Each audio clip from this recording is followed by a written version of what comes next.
નમસ્કાર, શો ટાઈમમાં આપનું સ્વાગત છે. તળાજા તાલુકાના દાત્રડ ગામ નજીક શેત્રુંજી નદીમાંથી ખનીજ ચોરી ઝડપી લઈ કાયદેસર કાર્યવાહી હાથ ધરવામાં આવી હતી.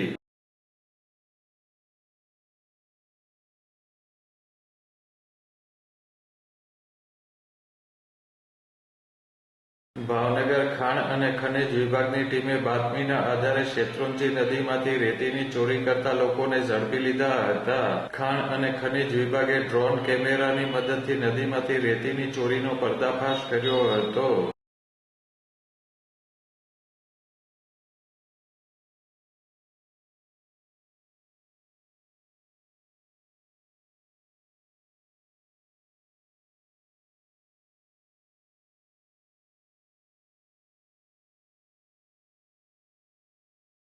ખાણ અને ખનીજ વિભાગની ટીમે એક જેસીબી લોડર તેમજ એક ટ્રેક્ટર મળી કુલ રૂપિયા 20 લાખનો મુદ્દામાલ જપ્ત કરી કાયદેસર કાર્યવાહી હાથ ધરી હતી.